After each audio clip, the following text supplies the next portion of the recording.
It's Sunday school time here in Costa Mesa, at least presently in Costa Mesa. Hopefully, we'll find a place soon. But if the phone rings while I am doing this morning, I just may pick it up. But anyway, we are on Homemade Magic, and we're about ready to finish the book up. Here we're on chapter 18. But I want to announce something, and if you've been looking at my Facebook page, you've noticed that I've got another Zoom workshop, magical workshop, coming up. It'll run an hour, less than 90 minutes, but at least an hour workshop on constructing and consecrating and utilizing, charging Talisman of Jupiter. And it's some just kind of like technical magic, but it's also the how a magician might prepare oneself with the legend, the essence, the groove, the atmosphere of actually invoking the Jupiterian energy, if you want to call it energy. But anyway, Jupiter has just slipped in the last couple days, slipped into Pisces, and it'll be here until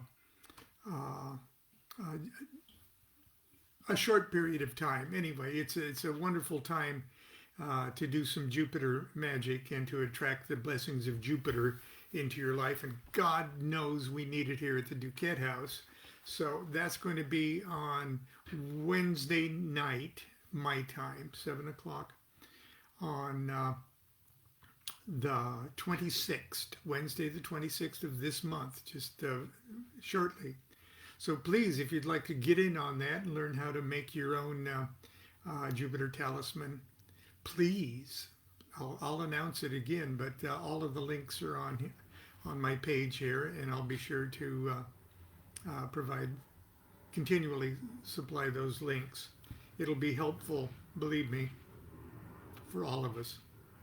Anyway, chapter 18 of Homemade Magic is The Demon Who Saved My Life. And it begins with an epigram from Eliphas Levi. Their faces and their shapes are terrible and strange. These devils, by my might to angels, I will change. These nameless horrors I address without affright. On them will I impose my will, the law of light. In the 1940s and 50s, the demon polio was sweeping over the planet, killing and paralyzing over 500,000 people each year in a nightmare epidemic that threatened to dwarf the horrors of any world war. Many of its victims were children. And by 1951, when I was 3 years old, the disease had already claimed the lives of neighborhood boys and girls on all sides of our modest home in Lakewood, California. I can only imagine the terror that seized my parents' hearts when only a few months after I took my first steps, I complained of pain in my legs and found it difficult to walk. To everyone's relief, I didn't have polio, but I was diagnosed with a serious bone disease called Perthes hip. I'm going to read the footnote which describes it. The American Academy of Orthopedic Surgeons describes Perthes as a condition in children characterized by a temporary loss of blood supply to the hip. Without an adequate blood supply, the rounded head of the femur, the ball and socket joint of the hip, the ball dies. The area becomes intensely inflamed and irritated. Treatment of Perthes may require periods of immobilization or limitations on usual activities. The long-term prognosis is good in most cases. After 18 months to 2 years of treatment, most children return to normal activities without major limitations. Okay.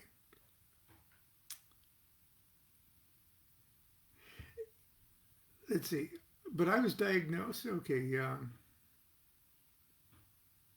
I was immediately immobilized and forbidden to walk or exercise below the waist. In an attempt to chemically mellow me out while laying on my back for the next few years, I was prescribed what were generically called thyroid pills. The pills must have worked because I learned to absolutely wallow in the delights of quiet contemplation and physical inactivity. Unfortunately, the medication did nothing to curb my appetite or the insecurities of youth, and I quickly fell into what would become a lifelong struggle with my weight. By the time I was 5, I was walking with crutches. And a year or so later, I was allowed to walk on my own, but no running or jumping was allowed. At the age of 14, and after countless x-rays that are probably responsible for the growth of my superfluous third nipple and the 7th toe on my left foot, the footnote is, I'm just kidding. But anyway, after countless x-rays, I was pronounced cured of Perthes' disease, but with an ominous caveat from my doctor, who wrinkled his brow and told my mother I'd better secure a sedentary desk job by the time I was 30, or I'd be crippled for the rest of my life. Well, a sedentary lifestyle sounded great to me. I loved not moving around, and by my late teens, my body metabolism was happy just to kick back, relax, and convert my food's energy almost directly into fat. Things didn't get really bad, however, until the mid-1980s. When a painful and permanent back injury and a string of comfy desk jobs and my new writing career and a crippling injury that severed my Achilles tendon encouraged me to surrender completely to the great tasting demon of obesity. I invoke this gargantuan demon with the following ritual. Each weekday I got up at 3 a.m. and wrote until I left for work at 7:30 a.m. I drank way too much coffee at work. Then I ate too much lunch to ease the coffee jitters. After work, I religiously stopped at my neighborhood liquor store and bought 2 canned martinis, which I knocked back as I drove blissfully around the beautiful Newport Beach Back Bay. Then, after watching a breathtaking sunset over Catalina Island, I arrived home for a great dinner, of which I ate too much, then blissfully fell asleep on a full stomach. I knew this cycle of behavior was killing me, but it was the structured rhythm that drove one of the most remarkably productive and creative periods of my entire life. While it lasted, it was damn near heaven. Heaven, however, came with a heavy price. I blew up to 310 pounds. And the elephant in the room that nobody was talking about was me. That's not quite true. I would discover that there was someone talking about the elephant in the room, a demon. Actually, the demon was, and I think still is, a real person. A mean-spirited and well-read magical blogger who actually had the brash audacity to publish his openly hostile opinions about Lon Milo DuQuette. Naturally, I'd like everybody in the world to love me, but I know that's not going to happen. People who are passionate about magic have very strong opinions about what it all means. Magic is an art, and artists are often odd, eccentric, and antisocial people. I'm used to fielding questions, suggestions, and criticisms from some pretty odd individuals, some of whom have been living far too long in their mother's basements. However, most people who feel impelled to bring my name into the discussion, even when they disagree with me, are generally gracious and polite. This guy was a real jerk. What really hurt was that every hurtful word he wrote about me in his hateful blogs had some measure of truth in them. He was actually seeing me accurately as he could from where he was standing. Irritating as he was, I developed a perverse liking to this guy. Somehow he got my private email address and wrote me directly. It was obvious he wanted to pick a magical fight that he could later blog about. The letter was a thinly disguised probe for a quote, asking me one of those impossible to answer Pharisee-esque trick questions of philosophy. Not wishing to take the bait and enmesh myself in some emotionally charged argument over the finer points of Kabbalah or the objective reality of Satan, I replied as politely and truthfully as I could. I'm sure my response frustrated him no end, for it gave him really no opening to continue an argument. Then, after a few months of no communication, he dropped all pretense of civility and wrote me a very rude, insulting message. Like a schoolyard bully who has run out of witty excuses to pick a fight with a class nerd, he resorted to simply ridiculing my physical appearance. He quoted my own words, "The only thing I can change with magic is myself," and suggested that if I really believed that, why didn't I use my magic to evoke the spirits of diet and exercise to change myself from the grotesque, fat, and bloated monster I had allowed myself to grow into? Now, I'm a pretty thick-skinned guy. I take it back. I'm really a thick-skinned. But you can probably imagine how much those words hurt and upset me. I found myself hating this fellow with a passion that I'm sure eclipsed his hatred for me 1,000 times over. But then something very odd happened that immediately caused me to stop hating him. I even stopped being mad and irritated by him. I realized that despite the fact that this individual was a pathetic and hate-poisoned bully, he was absolutely right. He wasn't a lying spirit. He was an angel of truth. He was the omniscient voice of God. Constance, had for years urged me to heed her informed advice concerning diet and exercise. But did I listen to my angel? No.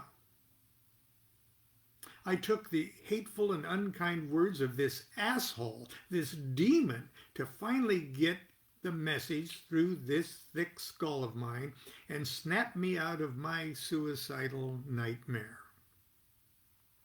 I finally admitted to myself that my sedentary lifestyle and poor eating habits continued, and if they would continue, I would soon face the deadly consequences of diabetes, heart disease, and death. The demon blogger opened my eyes to the truth that I could change it all with one profoundly simple, magical act. I needed only do one thing. Obey Constance.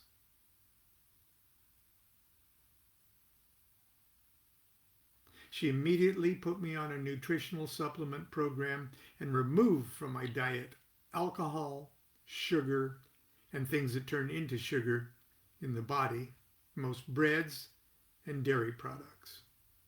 I replaced fried foods and junk with whole grains and 10 to 12 servings of fruits and vegetables a day. Almost immediately, I started feeling better, sleeping better, and thinking better. Then I started to walk. At first, I could only walk a few yards down the street before the crippling pain in my back sent me howling back to the house. Each day, I walked a few steps further down the street. Then I walked twice a day, each time a little farther. The first day I walked completely around the block, I celebrated with a big glass of green magma. Day after day, I walked farther and farther away from home, and the pain in my back became more tolerable. Each day, I watched my shadow on the sidewalk grow thinner and thinner. After 6 months on the St. Constance Health and Beauty Program, I went to the doctor for a long overdue examination and blood work. All my numbers were better than normal. Blood pressure, glucose, cholesterol, everything. My daily routine now includes walking 5 miles a day, half in the morning and half in the afternoon or evening. Now I have to confess that during the pandemic, that's cut down considerably. I walk approximately 2 miles in the morning, and I do a 4-mile bike ride or a trike ride in the afternoon. And when the pandemic is over and my coffee shop opens up again, I'll go back to the full walk in the morning. But anyway, I digress. A heroic vitamin nutritional supplement program, which includes mushroom supplements that have corrected my metabolism, and eating whatever Constance prepares for me. I lost 150 pounds and have maintained my weight at 160 pounds for the last 3 years. Well, this was like 6 years ago. And during the pandemic, I've put on over 10 pounds. So, did I lose 150 pounds with Magick? You're damn right I did. You damn right I did it with Magick. And I did it with the divine assistance of an angel who loves me and a perfectly unpleasant demon who hates my guts. Only now it seems he has less to hate. I honor them both and thank them both from the bottom of my heart. Okay, that's it for Sunday School, everyone. Tomorrow I'll start with chapter 19, Backyard Mystery School. Continue to hold a good thought for Constance and I to be able to make this transition in our living situation as painless as possible. So until tomorrow, continue to be good to yourself and be good to each other. Don't forget the Jupiter ritual. If you haven't attended any of my live Zoom workshops, I think you'd really enjoy this. Do what thou wilt should be the whole of the law. Love is the law, love under will.